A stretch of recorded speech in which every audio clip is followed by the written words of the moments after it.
All right, good afternoon, everyone. Good afternoon. So, this afternoon we'll get into chapter 8. और आज दोपहर हम जो है 8वें अध्याय में अध्ययन करेंगे। Chapter 8, Understand and Reason. और जो 8वां अध्याय है समझ और तर्क करें। So, last class we talked about asking the right questions. और पिछली क्लास में हम लोगों ने चर्चा किया था कि सही प्रश्न हमें करना आना चाहिए And also how to connect and impact with people. और उसके साथ साथ किस प्रकार हम लोगों के साथ प्रभावी तरीके से जुड़ सकते हैं। Now we're going to learn on how to understand people, और अभी हम सीखेंगे कि हम किस प्रकार लोगों को समझ सकते हैं understand their culture, और उनकी संस्कृति को हम किस प्रकार समझें understand the place that they are in geographically, और भौगोलिक रूप से जिस स्थान पर वो रहते हैं वास करते हैं उसको कैसे समझें what is the culture of that land, और उस जगह की संस्कृति किस प्रकार की है and also the time frames. और differences. उसके साथ साथ जो समय काल है उसको भी हम समझेंगे इस अध्याय में। So even each one of us, maybe what happened 10 years back, we may not be doing the same thing now. और हम सबके साथ भी वैसा ही है, जैसे मान लीजिए 10 साल पहले जो हुआ वो ही चीज को आज हम यहाँ पर नहीं करेंगे, Right? Things change. और चीजें बदलती हैं And we have to understand those changes and reason with those changes. और हमें उन समयों को समझकर उन बदलावों को समझकर उसके अनुसार बदलने की हमको भी आवश्यकता है। So very important portion of scripture is taken from Acts 17. और देखिए प्रेरितों के काम उसका 17वें अध्याय से एक बहुत विशेष वचनों के भाग को लिया गया है। And this is a very important example for us. और ये जो है हम सभी के लिए बहुत महत्वपूर्ण एक See, उदाहरण के रूप Paul- में लिया गया है। Paul is going in his second missionary journey, और पौलुस जो है दूसरी प्रचार यात्रा के लिए निकल रहा and है this journey lasted for 3 years. और ये जो यात्रा है वो 3 साल की यात्रा है। And this journey is considered the most successful and most impactful journey of Paul's missionary journeys. और पौलुस की प्रचार यात्राओं में से सबसे सफलतापूर्व सबसे फलदायक जो यात्रा मानी जाती है वो ये यात्रा मानी जाती है। So he goes into Asia Minor, Europe. और वो यूरोप में जाता है, एशिया माइनर में जाता है। So if we go to Acts chapter 16, और यदि हम प्रेरितों के काम 16वें अध्याय में चलें, in Acts chapter 16, we see verse 16 onwards, Paul and, sorry, not Acts 16. Yes, Acts 16, Paul and Silas have been put into prison. और देखिए अगर 16वें अध्याय में आप जाएंगे 16 वचन से आगे पढ़ते हैं तो वहां पौल और सिलास को जेल में डाल दिया गया है। Now, because of that, they move on to another place. और उसकी वजह से उन्हें एक दूसरे स्थान पर जाना पड़ा They go to Thessalonica. और वो थिस्सलुनीकिया चले जाते But हैं। there, they wanted to catch Paul. और वहां भी लोग जो है पौलुस को पकड़ना चाहते थे। So his companion said, Paul, you go to Athens और उसके सहयोगी ने कहा कि पौलुस तू ऐसा कर, तू एथेंस चला जा and we will come there later on. और हम लोग जो है बाद में एथेंस में आएंगे। We'll figure out how to handle this crowd. और हम देख लें जरा किस प्रकार से इस जो भीड़ है जो बलवा कर रही है इसके साथ कैसा व्यवहार करना है। So Paul the apostle goes alone to this place called Athens. और पौलुस प्रेरित जो है एथेंस नामक शहर में अकेले ही जाते हैं। So we'll read this entire passage for us to understand what happened there. और प्रेरित उसका 17 अध्याय का जो वचन है हम उसको पढ़ेंगे और इस बात को समझने का प्रयास करेंगे कि उसके अंदर में किस प्रकार से घटनाएं घट रही हैं। So let's read Acts 17:16 to 34. और होके प्रेरितों के काम 17 अध्याय उसका 16 से लेकर हम 34 तक पढ़ें। Let's read it only in Hindi. और होके केवल हम हिंदी में ही पढ़ेंगे उसको 16 से लेकर 34 तक। जब पौलुस एथेंस में उसकी बाट जोह रहा था तो नगर को मूर्तों से भरा हुआ देखकर उसका जी जल गया। अतः वह आराधनालय में यहूदियों और भक्तों से और चौक में जो लोग उससे मिलते थे उनसे हर दिन वाद विवाद किया करता था। जब एपिकुरी और एतोईसी दर्शनियों में से कुछ उससे तर्क करने लगे और कुछ ने कहा, यह बकवादी क्या कहना चाहता है, परंतु दूसरों ने कहा, वह अन्य देवताओं का प्रचारक मालूम पड़ता है, क्योंकि वह यीशु का और पुनरुत्थान का सुसमाचार सुनाता था। तब वह उसे अपने साथ अरियुगुस पर ले गए और पूछा, क्या हम जान सकते हैं कि यह नया मत जो तू सुनाता है क्या है, क्योंकि तू अनोखी बातें हमें सुनाता है, इसलिए हम जानना चाहते हैं कि इनका अर्थ क्या है। इसलिए कि सब एथेंसवासी और परदेशी जो वहां रहते थे नई नई बातें कहने और सुनने के सिवाय और किसी काम में समय नहीं बिताते थे। तब पौलुस ने अरियुगुस के बीच में खड़े होकर कहा, हे एथेंस के लोगों, मैं देखता हूँ कि तुम हर बात में देवताओं के बड़े मानने वाले हो, क्योंकि मैं फिरते हुए जब तुम्हारी पूजने की वस्तुओं को देख रहा था तो एक ऐसी वेदी भी पाई जिस पर लिखा था, अनजाने ईश्वर के लिए। इसलिए जिससे तुम बिना जाने पूछते हो, मैं तुम्हें उसका सुसमाचार सुनाता हूँ। जिस परमेश्वर ने पृथ्वी और उसकी सब वस्तुओं को बनाया, वह स्वर्ग और पृथ्वी का स्वामी होगा। हाथ के बनाए हुए मंदिरों में नहीं रहता, ना किसी वस्तु की आवश्यकता के कारण मनुष्यों के हाथों की सेवा लेता है, क्योंकि वह स्वयं ही सबको जीवन और श्वास और सब कुछ देता है।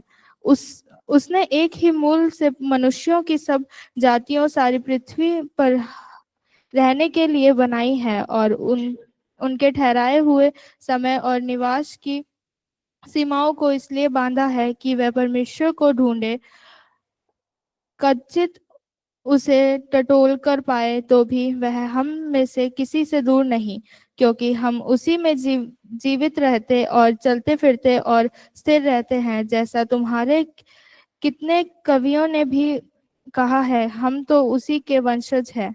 अतः परमेश्वर का वंश होकर हमें यह समझाना उचित नहीं कि ईश्वरता सोने या रुपए या पत्थर के समान है, जो मनुष्य की कारीगरी और कल्पना से गए हो।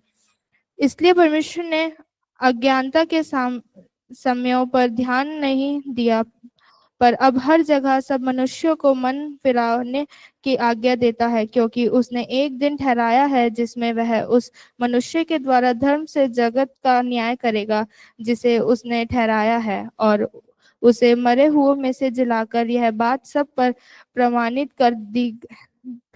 कर दी है। मरे हुए के पुनरुत्थान की बात सुनकर कुछ तो ठट्ठा करने लगे और कुछ ने कहा, यह बात हम तुझसे फिर कभी सुनेंगे। इस पर पौलुस उनके बीच में से निकल गया, परंतु कुछ मनुष्य उसके साथ मिल गए और विश्वास किया, जिसमें दियुनुसियुस जो अरियुपगुस का सदस्य था और दमरिस नामक एक स्त्री थी और उनके साथ और भी लोग थे। Right. Quite a big passage, but a very powerful passage of scripture. और देखिए काफी बड़ा पद था, लेकिन ये बड़ा सामर्थी पद है जो हमारे लिए है।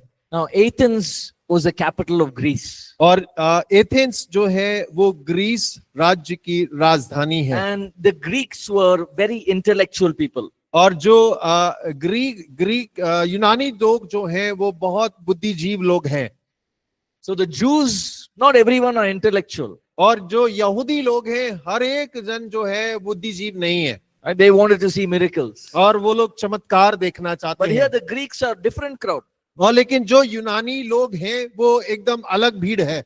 Very intellectual. और वो बहुत बुद्धिजीवी लोग पाए जाते हैं वहाँ। Everything is to read and learn and to understand. और वो हर एक चीज को पढ़ना समझना उसका अनुभव करना चाहते हैं। Now, as we read, in this place Athens, there were two kinds of people. और जैसे अभी हमने वचन से पढ़ा है, एथेंस में दो प्रकार के झुंड के लोग हैं। First one was the Epicurean people. और जो पहला है वो है एपिक्यूरियन के समूह के लोग। And then there were Stoics. और उसके बाद में स्टोइक्स करके Now, हैं। you don't have to know those names, but what they believe in, we must know that. और देखिए आपको उनके नाम को जानने की आवश्यकता नहीं है, लेकिन वो क्या विश्वास करते हैं उस बात को जरूर जानना आवश्यक है। So, what did these two religious beliefs, what did they believe in? और ये दोनों झुंड जो हैं उनका विश्वास क्या है? The Epicureans believed that everything in this world happened by chance. और देखिए एपिक्यूरियन जो हैं वो इस प्रकार का विश्वास करते हैं कि संसार के अंदर में जो कुछ भी होता है वो बाय चांस हो जाता है। And if death is the end of everything. और वो इस प्रकार से विश्वास करते हैं कि मृत्यु सब बातों का अंत है। They also believe that God is somewhere far away. और वो ये भी विश्वास करते हैं कि परमेश्वर कोई है जो बहुत दूर निवास करता है। And he does not bother what's happening in this universe. और वो इस बात की परवाह भी नहीं करता है कि संसार के अंदर में क्या हो रहा है। And they believe that the pleasure, that means the things of enjoyment, is the greatest thing a human being can have. और वो ये भी सोचते हैं कि जीवन के जो आनंद हैं वो सबसे बड़ी चीज है, कोई एक मानव अगर उसे प्राप्त कर लेता है। So for this people, living in idolatry, living in sexual immorality was pleasure. और इन लोगों के लिए मूर्ति पूजा में जीवन बिताने में और अनैतिक संबंधों में जीवन बिताना वो उनके लिए आनंद की बात हुआ करती थी। Their God only is saying the same thing. और उनके ईश्वर भी वही बात कहते थे। Then you have the Stoics. और उसके बाद में स्टोइक्स का जो है आपके मध्य में एक झुंड के लोग हैं। They believed something very different. और वो लोग कुछ अलग चीज पर विश्वास करते थे। They believe that everybody is God. और वो ये विश्वास करते थे कि हर एक जन ईश्वर है। And God is a fiery spirit. और जो परमेश्वर है वो एक आगनुमा आत्मा है। And once we all die, और जब हम एक सब मर जाएंगे, we will go and return to that fiery spirit. और हम सब जो हैं मरकर उस जो आगनुमा आत्मा है उसके अंदर में मिल जाएंगे। They believe that everything that happens is the will of God. और वो ये विश्वास करते थे कि जो कुछ भी होता है वो सब ईश्वर की इच्छा के अनुसार होता And है। they also believe that in the end, everything will be destroyed. और वो ये भी विश्वास करते थे कि अंत में सब कुछ जो है वो विनाश हो जाएगा। Now, these are the two groups of people that were living during that time. और देखिए ये दो प्रकार के विश्वास के झुंड के लोग थे जो उस समय पर एथेंस में निवास करते थे। So keep this in your background. और आप इसको अपनी पृष्ठभूमि में रखिएगा। Now imagine Paul is going there. और आप कल्पना करके देखिए पौलुस वहां जाता है सेवा करने के लिए। And the Bible says Paul walked around in the city. और बाइबल इस प्रकार बताती है कि पौलुस जो है उनके नगर में चल के फिर के घूमने लगा। Everywhere he went, he saw idols. और जहां कहीं वो गया उसने वहां मूर्तियों को देखा। More than people, there were idols. और वहां लोगों से ज्यादा मूर्तियां थी। Right? And Paul began to speak in the marketplace. और पौलुस जो है वो बाजार में प्रचार करने लग गया। Look at this verse 16. और 16वें वचन को देखिए। While Paul was waiting for them, he was greatly distressed to see that the city was full of idols. और जब पौलुस में उनकी बाट जो रहा था तो नगर को मूर्तों से भरा हुआ देखकर उसका जी जल गया। He was greatly distressed. और उसका जी जो है वो जल गया। Then what does he do? He goes to the people in the marketplace and starts sharing the gospel with them. और उसके साथ क्या करता है कि वो जाता है बाजार में लोगों के साथ में सुसमाचार को बांटने लग जाता है। And these people are thinking, what is this new understanding? और ये लोग सुनकर सोचने लगे ये कौन सी नई बात का प्रचार कर रहा है। He's talking about God और वो एक ईश्वर की बात कर रहा है who loved us, और जिसने हमसे प्रेम किया and because of our sin, he sent his only son to die on the cross for us. और हमारे पापों के लिए उस परमेश्वर ने अपने इकलौते पुत्र को भेज दिया ताकि वो हमारे लिए क्रूस पर मर जाए। And he rose again from the dead. और वो मरकर दोबारा जी उठा। And he is calling all of us his children. और वो हम सबको अपना संतान होकर बुला रहा है। This is a new story. और ये एक नई कहानी सुना रहा है। So those who were listening over there said, और जो लोग उसको वहां पर सुन रहे थे, you come to the Areopagus. Areopagus is a assembly. और देखिए एरोपेगिस जो है एक असेंबली, एक ऐसा स्थान है जहां लोग इकट्ठा होकर सुनाते और सुनते हैं। Right? It's a place where any cultural events, any programs, they would come there.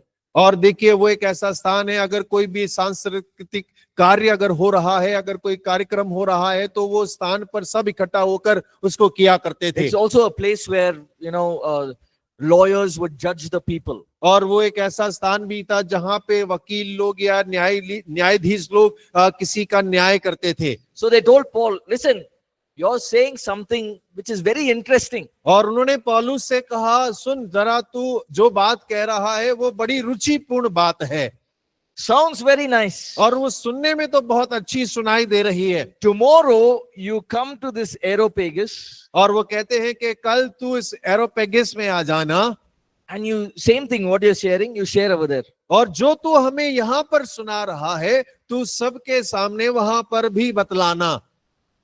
So next day, Paul is coming. और अगले दिन पौलुस वहां आते हैं। And the Bible says that day there were all the council and all the rich men and the lawyers and the great minds, they were all sitting there. और Bible इस प्रकार बताती है कि वहां पे जितने भी सलाहकार बड़े लोग हैं वो सब जो है वहां पर आकर बैठ जाते हैं।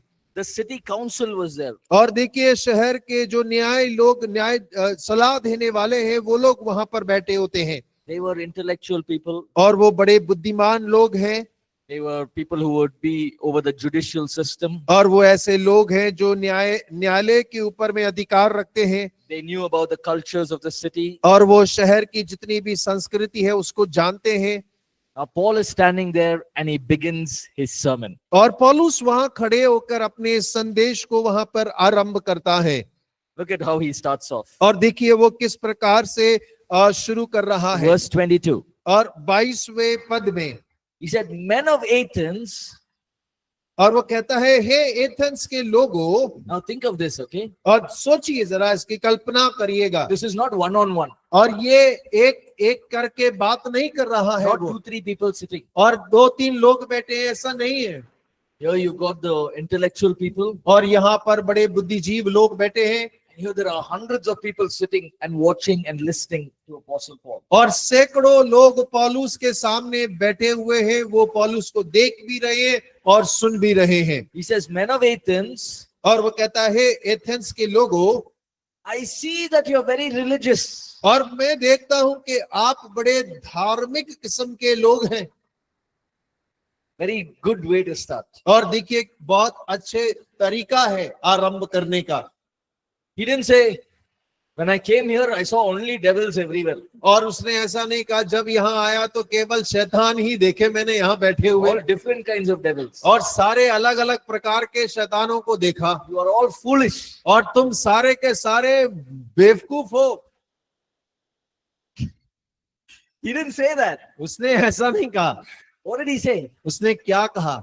I see that you are religious. He starts off by getting their attention. और देखिए वो कहता है कि मैंने आप लोगों को देखा कि आप बड़े धर्म को मानने वाले हैं। जैसे ही उसने शुरू किया, सबका ध्यान आकर्षित कर लिया। He's appreciating them. और वो उनको बढ़ावा दे रहा है। Oh, you all are searching for God. और वो कहता है, अरे आप सब ईश्वर की खोज में लगे हुए हैं। You like to know about religious matters. और आप तो धर्म की बातों को पता करना पसंद करते हैं। So he's appreciating the other person. और वो दूसरे व्यक्ति को बढ़ावा दे रहा है। Very important for us. और ये हमारे लिए बड़ी महत्वपूर्ण बात है। When we are ministering to people, और जब हम लोगों के मध्य में सेवकाई करते हैं, learn to appreciate things in their life. और उनके जीवन के कार्य जो चल रहे हैं, आप उनको बढ़ावा देना सीखें। So for example, you have a friend who goes on Fridays, every Friday to the mosque. और सोचकर देखिए, आपका एक मित्र है जो हर शुक्रवार को मस्जिद जाता है नमाज पढ़ने के लिए। Appreciate them. और आप उसको बढ़ावा दें। Very nice. Every Friday you go. और आप कहिए, बहुत अच्छी बात है, हर शुक्रवार को नमाज पढ़ने जाते हो यार। You close your shop and you go. और आप अपनी दुकान बंद करते हो और फिर नमाज पढ़ने जाते हो। See, Christians won't do that. और मसीह लोग ऐसा नहीं करते। So appreciate them. और आप उनका बढ़ावा करें। They're doing 40 days of fasting and prayer. और 40 दिन के उपवास और प्रार्थना में जाते हैं। 40 days they fast. और 40 दिन उपवास करते हैं And वो। during the day they work. और दिन में काम करते हैं। They don't even swallow their spit. और इवन यहाँ तक कि वो अपना थूक भी नहीं निगलते हैं। Appreciate them for that. और It's आप not easy. और इस बात के लिए उनको उनकी तारीफ करें आप। The mistake I made was, I used to say, for what reason are you fasting? No use. और देखिए जो गलती मैंने की वो ये है कि मैं कहता था किस बात के लिए तुम उपवास करते हो जिसका कोई मतलब ही नहीं है, क्यों रोजे रखते हो। But after I started fasting, और लेकिन जब मैंने स्वयं उपवास रखना शुरू किया I realized that it's not as easy as it looks. और मैंने इस बात को जान लिया जितना आसान दिखाई देता है उतना आसान है नहीं। So I began to appreciate them. और मैं उनकी तारीफ करने लगा इस बात में। You're honoring your God और by fasting. और आप उपवास के द्वारा अपने परमेश्वर या ईश्वर का आदर कर रहे हैं। Even now I do that. When I meet my friends, I say, that's great. You guys are great. The way you all do it, it's not easy. और देखिए मैं अब भी जब मिलता हूं तो मैं उनसे कहता हूं अरे आप लोग बहुत अच्छे इंसान हैं, ये कोई आसान काम नहीं है जो आप करते हैं। Appreciate. और आप उनकी तारीफ करें। Recognize where they are in their spiritual conquest. और आप इस बात को पहचाने कि वो अपने आत्मिक क्षेत्र में कहां पर खड़े हुए Now, हैं। the moment I've appreciated somebody, they will sit and listen to me. और देखिए जैसे ही हमने किसी व्यक्ति की तारीफ कर दी वो बैठेगा और सुनेगा भी। So now they're saying, oh, Paul is saying something nice. Let him say, God. और वो कहते हैं अरे पौलुस कुछ कह रहा है, ठीक है पौलुस अब तू शुरू कर, सुन रहे हैं हम तेरी। Then he gets to the issue. और तब वो उस मुद्दे को वहां ले आता है। He says, I walked around और वो कहता है मैं यहाँ घूम रहा था and I saw one idol. और मैंने एक वेदी भी पाई It was written to an unknown God. और वहां लिखा था अनजाने ईश्वर के लिए। Now, what you feel is unknown, और देखिए जिसको आपने अनजाना महसूस किया, I will tell you, I'll make it known to you. और मैं उसका परिचय आपसे आज करवा दूंगा। That was one of the best things that he did. और देखिए एक सबसे उत्तम बात जो पौलुस ने किया वो ये था, He used something that they could relate to bring the gospel. और उसने इस बात का इस्तेमाल किया जो उनको समझ आता है और उस बात का लाभ उठाकर उसने सुसमाचार प्रचार किया। See, I don't have a temple with an unknown God. I और don't देख have. मेरे पास तो कोई अनजाने ईश्वर के लिए कोई वेदी तो नहीं है। But in your place, near this road only, there is a temple called to an unknown God. I will tell you who's that God. और लेकिन आपके मध्य में है, इसी सड़क के कोने पर जाएंगे वहां एक मंदिर है, उस वेदी पर लिखा अनजाने ईश्वर की वेदी है। मैं उस अनजाने ईश्वर का पता आपको बताता हूँ वो कौन है। Now everyone's mind is, yeah, I've seen that temple every day. और हर एक के मन में क्या है, हाँ मैं रोज उस मंदिर से गुजरता हूँ, मैंने उसको देखा है I've seen that idol every day. और मैं हर दिन उस मूर्ति को देखता हूँ। So Paul, this guy, he's saying he knows who's that God. और देखिए पौल ये व्यक्ति कह रहा है कि वो जानता है कि ये कौन सा ईश्वर है। So he's got their attention now. और उसने अब उनके ध्यान को अपनी ओर आकर्षित कर लिया। Then he begins to share the gospel. और उसके बाद में वो सुसमाचार उनसे बांटना शुरू करता है। You know, the God who made the world and everything in it is the Lord of heaven and earth. और वो कहता है 24वें पद में, जिस परमेश्वर ने पृथ्वी और सब वस्तुओं को बनाया वह स्वर्ग और पृथ्वी का स्वामी होकर आया। Remember that 4 spiritual laws we spoke about? और आपको याद है वो 4 आत्मिक नियम जिसके बारे में हमने सीखा था। Here he's talking from creation और वो यहाँ पर सृष्टि से बात कर रहा है to Christ. और मसीह तक। He says, see, God who made the heavens and earth, he doesn't need a small temple for him to stay in. और वो कहता है जिस परमेश्वर ने स्वर्ग और पृथ्वी को बनाया है उसे किसी मनुष्य के बनाए हाथ से बनाए हुए मंदिर की आवश्यकता नहीं है।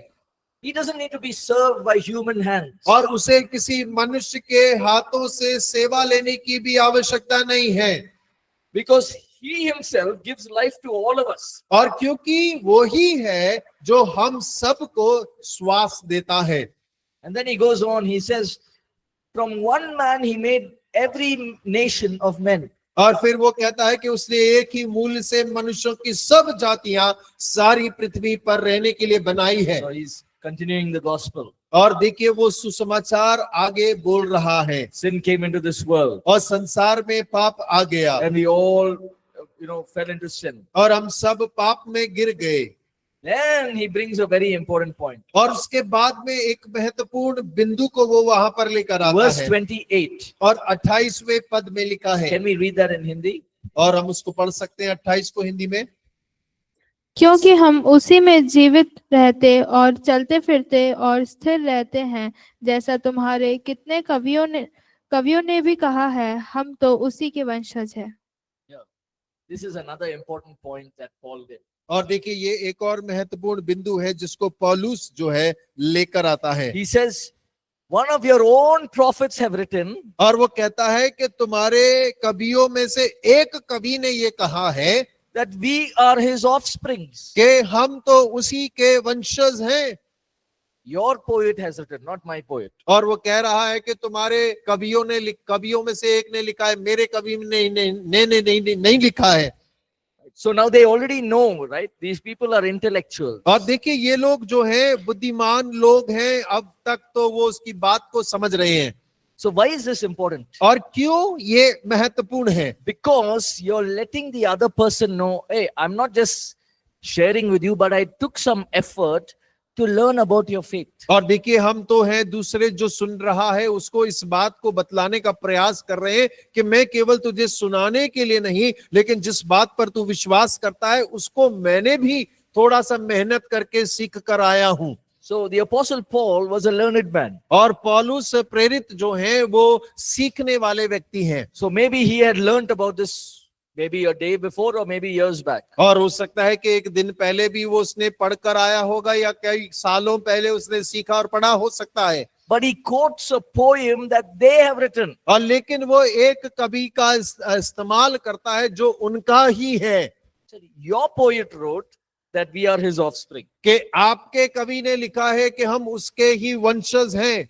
Now he brings it across even more clearly. और अब वो और स्पष्टता के साथ में क्रूस को लेकर आता है। As God's offspring, we don't have to build anything for God. और देखिए परमेश्वर के वंशज होने के नाते हमें परमेश्वर के लिए कुछ बनाने की आवश्यकता नहीं है। Like with gold and with silver and with stones, we don't have to build anything. और सोने से, चांदी से, पत्थर से हमें कुछ बनाने की जरूरत नहीं है ईश्वर के लिए। With man's design and skill. और मनुष्य की कारागिरी और कल्पना से गढ़कर हमें कुछ बनाने की आवश्यकता नहीं है। Since we are God's children, और कि हम परमेश्वर की संतान हैं, he is calling us to repent of our sins और वो हमें बुला रहा है कि हम अपने पापों से मन फिराएं and to believe in the Lord Jesus. और प्रभु यीशु मसीह पर विश्वास ले आएं। And he goes on, he says, और आगे वो कहते हैं, for he has set a day when he will judge the world. और वो जगत का न्याय करेगा।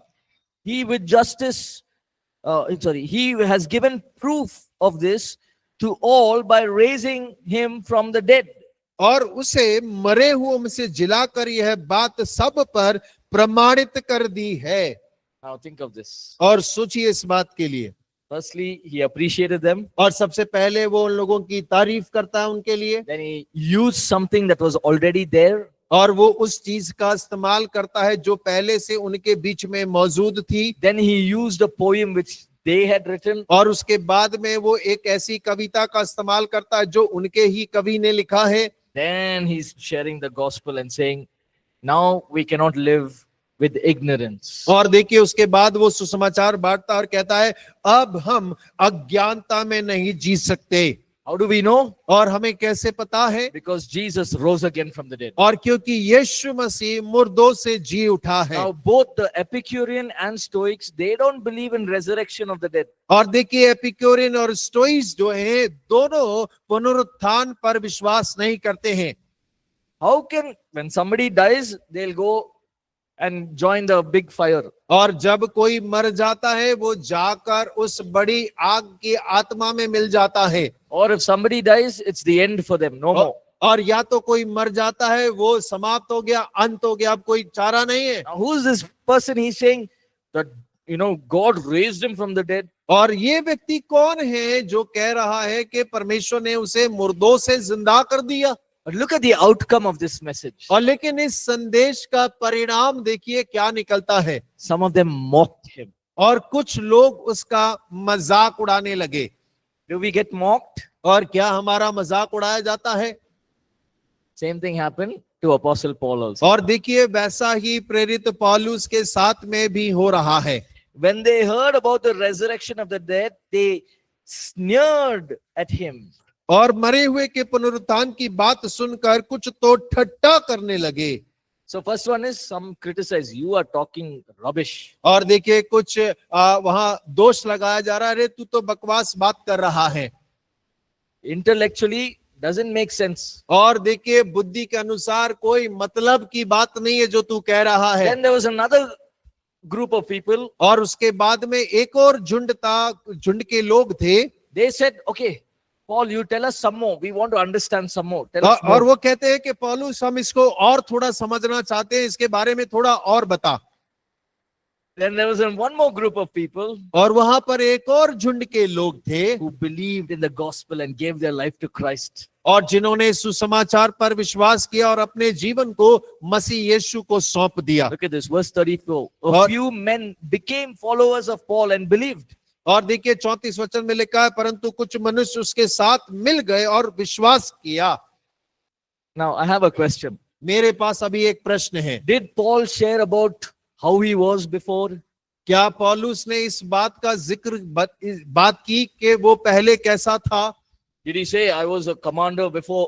और क्या उसने ऐसा कहा कि मैं पहले कमांडर था I killed all the Christians. और मैं सारे मसीहों को मारा करता था, Then they put me into prison. और फिर जेल में डाल दिया, Then I was blinded and then God opened my eyes. और मैं अंधा हो गया, परमेश्वर ने मेरी आंखों को खोल दिया। Then after many years, I went preaching the gospel everywhere. और कई साल के बाद में हर जगह परमेश्वर के सुसमाचार को सुनाता फिरा। I've been in prison. I've been shipwrecked. I've been beaten. और मैं जेल खाने में डाला गया, मेरा जहाज टूट गया, मुझे मारा गया। And I did many miracles. और मैंने बहुत सारे चमत्कारों को किया। Just believe what I'm saying. और जो मैं कह रहा हूं उस पर विश्वास करो। Does he speak that? क्या उसने ऐसी कोई बात कही वहां पर? Simple 2-minute gospel. और साधारण 2 मिनट का सुसमाचार। And the outcome was some of them believed and followed Paul. और देखिए उसका परिणाम ये हुआ कि कुछ लोगों ने उस पर विश्वास किया और पौलुस के पीछे हो And लिए। the best part is, one of them out of them who believed, one of them was in the council. और देखिए सबसे अच्छी बात यह है कि एक जिसने विश्वास किया था वो उस काउंसिल का सदस्य था। That means he was a man of high power, intellectualism, very high. और इसका अर्थ ये है कि वो ताकतवर भी था, बुद्धिमान भी था और ऊंचे पद का भी था। And with this, a church was planted in Athens. और इसके द्वारा एथेंस के अंदर में कलीसिया का रोपण हुआ। After this, he traveled to Corinth, 55 miles away. और उसके बाद में 55 किलोमीटर दूर कोरिन्थ में पौलुस यात्रा करके जाता है। But we see this very powerful example in the Bible. और लेकिन हम बाइबल के अंदर में इस घटना को जब देखते हैं तो इस बात को जानते हैं कि ये एक बड़ा सामर्थी घटना है। Just those 3 very important points. Number 1, और 3 सबसे महत्वपूर्ण बिंदु। सबसे पहला बिंदु, appreciated them. और आप उनकी तारीफ की उसने। 2, he used something of theirs to relate to them. और दूसरा, जो उनको समझ आता है उनको समझाने के लिए उसने उसका उपयोग किया। 3, तीसरा, let them know that you have made an effort to read and understand their religion. और आप इस बात को उनको बतला दें कि आपने उनके धर्म के बारे में जानने के लिए मेहनत किया है। Right? So additional ways on how Paul ministered. और देखिए अब हम देखेंगे कि पौलुस ने कैसे सेवकाई के अतिरिक्त तरीकों का इस्तेमाल किया। He preached Christ and the cross of Jesus. और उसने मसीह और यीशु मसीह के क्रूस का प्रचार किया। That is what, touched them and their lives were changed. और उसी बात ने उनको छुआ और उनके जीवन बदले गए। Second point to remember is, yes, we must understand, we must reason. और देखिए दूसरा बात हमें समझने की और तर्क करने की आवश्यकता है। There is a part of intellectualism और एक भाग है जहां पर हम अपनी बुद्धि का इस्तेमाल करते हैं while we are ministering to people. और जब हम लोगों के मध्य में सेवकाई करते हैं। But reasoning alone cannot solve the problem. और लेकिन केवल बहस करना ही जो है वो समस्या का हल नहीं We करेगा, must depend on the Holy Spirit और पूरी रीति से हमें पवित्र आत्मा के कार्य पर निर्भर होना है and depend on signs, wonders, and miracles. और चिन्ह चमत्कार और आश्चर्य कर्मों पर हमें निर्भर होना चाहिए। Thirdly, don't get into arguments. और तीसरा, व्यर्थ की बहस में ना पड़े। If people come and start arguing, walk out. और यदि लोग आते हैं आपके साथ में बहस करते हैं, आप वहां से निकल जाएं। So let's see, how do we right now, there is no Epicurean and Stoics around us. और देखिए, अभी हम अपने बारे में देखें, हमारे मध्य में एपिक्यूरियन या स्टोइक्स जो हैं वो उस झुंड के लोग हमारे मध्य में नहीं पाए जाते हैं। Most commonly, we will find Hindus and Muslims. और सामान्य रूप से हम अपने आसपास किनको पाते हैं, या तो हिंदू होते हैं या मुसलमान हैं। And then you will find people who are atheists, who don't believe in God. और फिर उसके बाद में ऐसे लोग मिलते हैं जो नास्तिक कहलाते हैं, जो परमेश्वर पर विश्वास नहीं करते। So let's learn what are the points that we can remember while we are speaking and ministering to a Hindu. और होके हम इस बात को सीखें कि जब हम किसी हिंदू मत के व्यक्ति से बात करते हैं तो कौन सी बातें हमें याद रखनी चाहिए। Now, when it comes to sin and evil, और जब ये पाप और बुराई के अस्तित्व की बात आती है, the Bible reveals the source of evil, sin, and suffering is because of Satan. और बाइबल बुराई, पाप और पीड़ा के स्रोत को शैतान के रूप में प्रकट करती है। But in Hinduism, it is karma and reincarnation, being born again and again and again. और लेकिन हिंदू धर्म के अंदर में देखें तो वो हमारे कर्म है और पुनर्जन्म है, बार बार हम जन्म लेते रहते So हैं। it's like cause, effect. और ये बिल्कुल ऐसा है कि उसका कारण, उसका प्रभाव, कारण प्रभाव, कारण प्रभाव। So what can we do? और हम क्या कर सकते हैं? Slowly, we can use this, the aspect of reincarnation and karma, and slowly bring in the gospel. और देखिए, हम कर्म और पुनर्जन्म के का इस्तेमाल करके धीरे से हम उसे वचन में उद्धार सुसमाचार को लेकर आ सकते हैं। So you can appreciate them. See, know that you want to get to that life of perfectness. और आप उनकी तारीफ कर सकते हैं कि अरे आप तो सिद्ध जीवन जीने के लिए प्रयास कर रहे हैं। But there are many problems we cannot reach that perfectness. और लेकिन बहुत सारी समस्याएं हैं, हम उस सिद्धता तक नहीं पहुंच पाते हैं। But what if we lose our life? What if we become old, we die, and we are still looking for that perfectness? और क्या होगा यदि हम बूढ़े हो जाएं, फिर मर जाएं, और हम फिर भी सोचे देखते ढूंढ रहे हैं कि हम सिद्ध जीवन को जिए, लेकिन नहीं हो रहा है।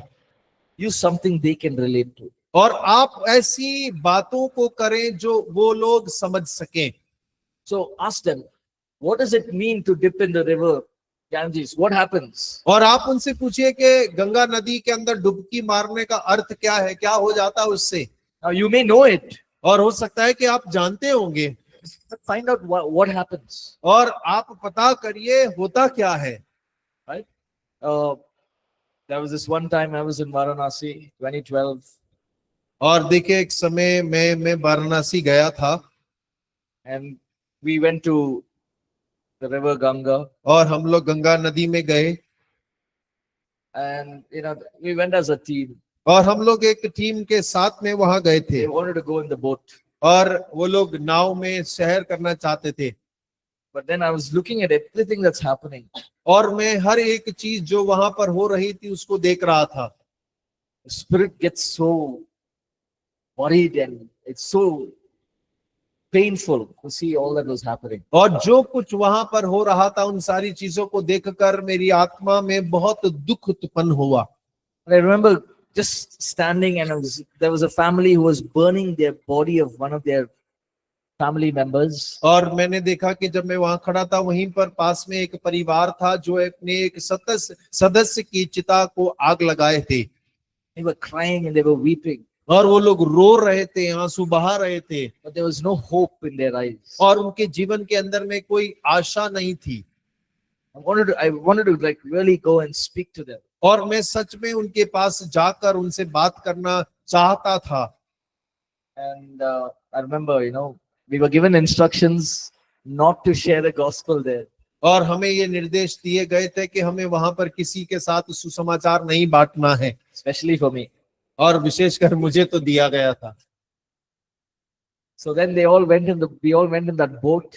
और हम सभी नाव में गए, We came back. हम वापस आए, Everyone were tired, so they started walking in front. और सभी थके हुए थे, इसीलिए सब लोग जो है सामने टहलने लगे। So I said, I want to buy some things, that all those shops are there in the side. और मैंने कहा कि जो आसपास जितनी भी दुकानें हैं उनसे मैं कुछ खरीदना चाहता हूँ। So they said, you're not going alone. Somebody else will come with you. और उन्होंने कहा कि तुम अकेले नहीं छोड़े जा सकते, तो ना कोई तुम्हारे संग जाएगा। He came with me. They sent one guy with me. और उन लोगों ने एक व्यक्ति को मेरे संग भेज दिया। I bought him something. I said, sit down here. I'll go and come. और मैंने उसको कुछ खरीद कर दिया, मैंने कहा यहीं बैठ जाओ, मैं आ रहा हूँ अभी। I wanted to meet someone. I wanted to share the gospel with someone. और मैं किसी ना किसी के साथ मिलकर सुसमाचार बांटना चाहता There था। were people who were broken. और वहाँ टूटे हुए लोग थे। I remember I spoke to this one person और मुझे याद है जब मैंने जिस एक व्यक्ति से मैंने बात की, and I asked him, where are you from? He said he was not from Varanasi. He was from somewhere else. और मैंने उससे पूछा आप कहाँ से? उसने कहा मैं वाराणसी से नहीं हूँ, कहीं और से वो So आया he था। said he came only to take a dip in this river and to know that his sins are forgiven. और उसने इस प्रकार बताया कि वो केवल गंगा में डुबकी मारने के लिए आया था, इस बात को जानकर के मेरे डुबकी मारूंगा मेरे सारे पाप क्षमा हो जाएंगे। So I asked him, do you feel your sins are forgiven? तो मैंने उससे पूछा क्या तुम्हें लग रहा है तुम्हारे पाप क्षमा हो गए हैं? He said, no, I don't feel that way, but I know. और वो कहता है कि मुझे महसूस तो नहीं हो रहा है, लेकिन मुझे पता है मेरे पाप क्षमा हो गए। I said, okay, so what about your mind? What about the things of the enemy that attacks your mind? और मैंने उससे पूछा कि तुम्हारे दिमाग का क्या है, जो शत्रु तुम्हारे दिमाग में हमला करता है उसके बारे में क्या है? Next question he asked me is, are you a Christian? और अगला प्रश्न उससे मुझसे सीधा ये पूछा, क्या तुम ईसाई हो? I said, yes. मैंने कहा हाँ हूँ। He said, because only you kind of people have the guts to do this here. और क्योंकि तुम लोगों के पास ही इतनी हिम्मत हो सकती है कि ऐसे काम यहाँ पर आके करो। He said, sit down. मैंने कहा बैठिए।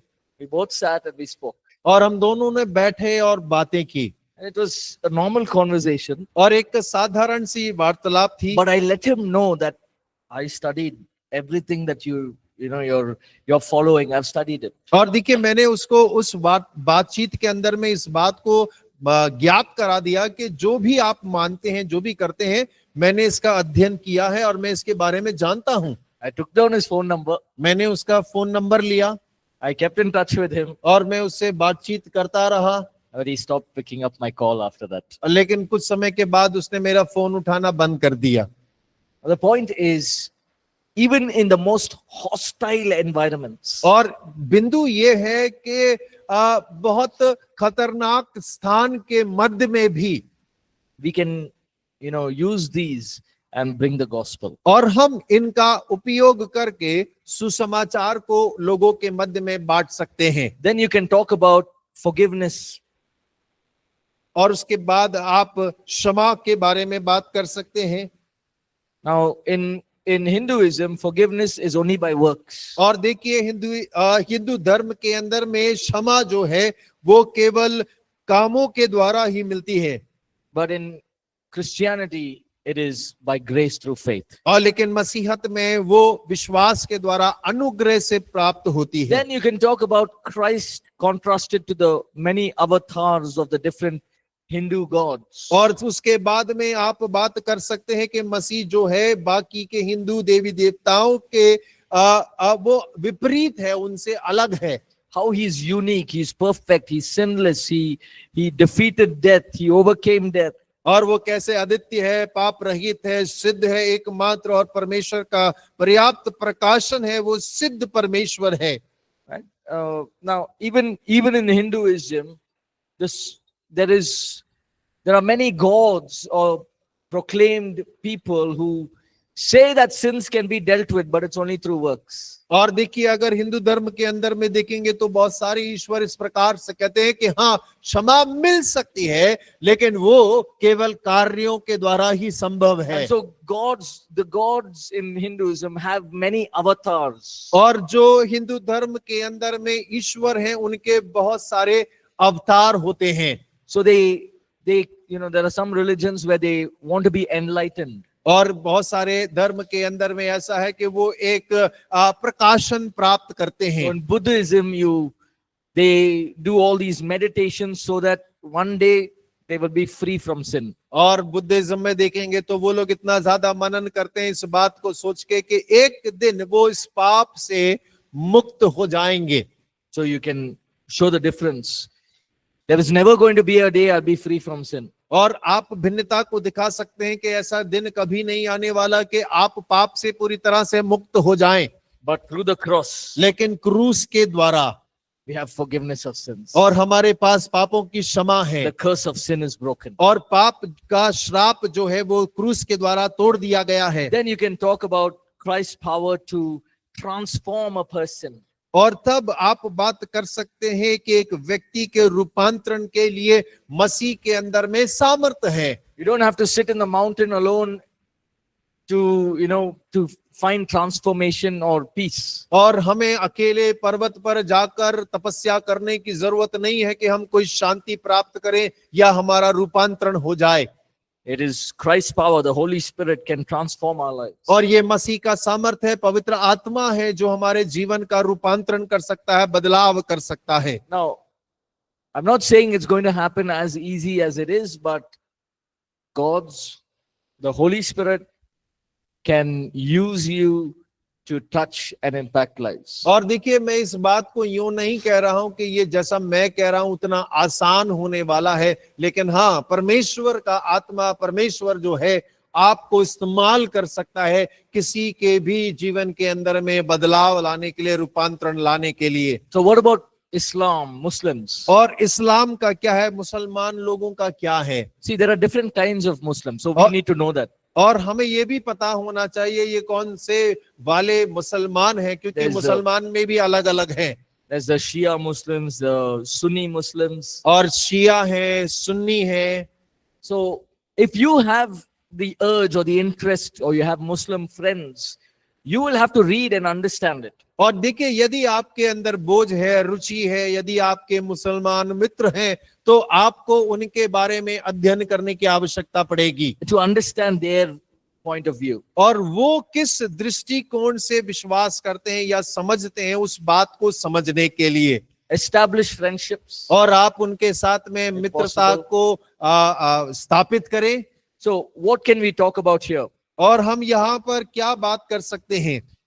The nature of God. और परमेश्वर के स्वभाव के बारे में। In Islam, God is a God who will only bring judgment upon his people. और देखिए, अगर इस्लाम के अनुसार देखें तो परमेश्वर वो है जो मानव जाति के ऊपर में केवल न्याय लाने के लिए है। He is distant and he will never come close to us. और वो बहुत दूर है और वो कभी मनुष्य के नजदीक नहीं आता। But in Christianity, और मसीहत में Christ in us is the hope of glory. मसीह जो हमारे अंदर में वास करता है वो महिमा की आशा है। For a Muslim, sin can only affect people and not God. और देखिए, मुस्लिम के अनुसार पाप जो है वो केवल मनुष्य को प्रभावित कर सकता है, परमेश्वर को नहीं। God will remain God. और परमेश्वर रहेगा।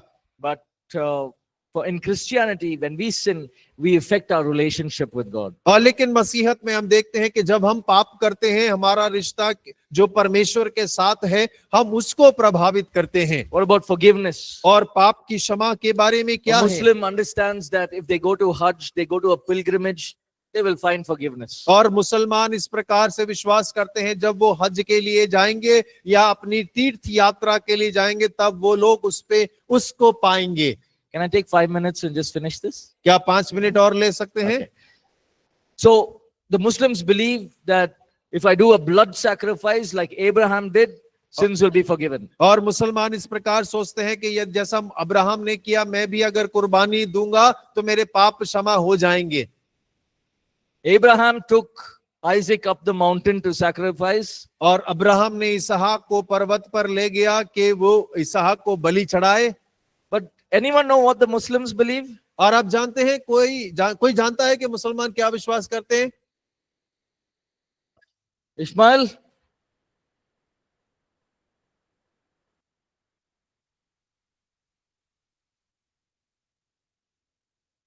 Only Ishmael word I understood. नहीं, she is saying that they believe Abraham has to Ismail, not Yes, Isaac. yes. Abraham took Ishmael and God spoke and they stopped. और मुसलमान इस बात को मानते हैं कि अब्राहम इसहाक को नहीं इस्माइल को ले गया था, और जब वो चढ़ा रहा था तो परमेश्वर ने उसे रोका और वो रुक गया। So now what do they do और अब वो क्या करते हैं? to remember that? और उस बात को याद करने के लिए How many of you have heard of Bakrid? Not only that is. और देखिए बकरा ईद है ना, वही है बकरा Eid, It's not simply to eat. और केवल ईद नहीं है वो। Okay, it is to remember what Abraham did. और ये उस बात को याद करने के लिए है कि अब्राहम ने उस समय पर क्या किया था। How many of you have heard of Muharram? Muharram कितने लोगों ने सुना है? They take the blade and they hit themselves, they shed blood. और वो लोग एक छुरी लेते हैं, ब्लेड लेते हैं, अपने आप को मारते हैं, खून निकालते हैं अपना। What is that for? और वो किस लिए? Forgiveness of sins. और पापों की क्षमा के लिए करते Because हैं, God is God क्योंकि अल्लाह अल्लाह है and I am here, I can never reach that place. और मैं दुनिया में हूं, मैं कभी उस तक नहीं पहुंच सकता, I can never have a relationship with God. No. और मैं कभी ईश्वर के साथ कोई रिश्ता नहीं बना सकता, कतई नहीं बना But in सकता। Christianity, लेकिन मसीहत के अंदर में we can have a relationship और हम रिश्ता बना सकते हैं, like a father and a son. एक पिता और पुत्र के समान। So we can call him father in Christianity. और मसीहत में हम उसे पिता कहकर पुकार सकते So हैं, you bring out this point. और आप इस बिंदु को भी उनके सामने रख सकते हैं। How many of you know why they fast in और आप Ramadan? कितने लोग जानते हैं कि वो लोग 40 दिन का रोजे क्यों रखते हैं? Why? क्यों रखते हैं? Who knows it? कोई जानता है 40 दिन रोजे क्यों रखते हैं? Bring them closer to God. Okay. What's that? Iman. ईमान, Emmanuel. ईमान Okay. Is faith. Sorry? Purity before God. Okay.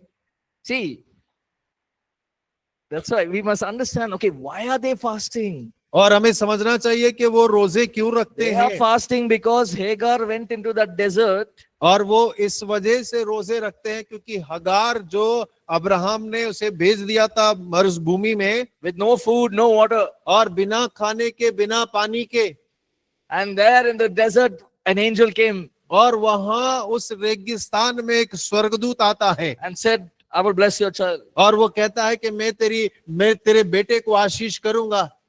So they remember the difficulties Hagar went in, and that's why they fast. और वो लोग उस मुश्किल हालातों को याद करते हैं जिससे हगार गुजरी थी, और इसीलिए वो रोजे रखते हैं।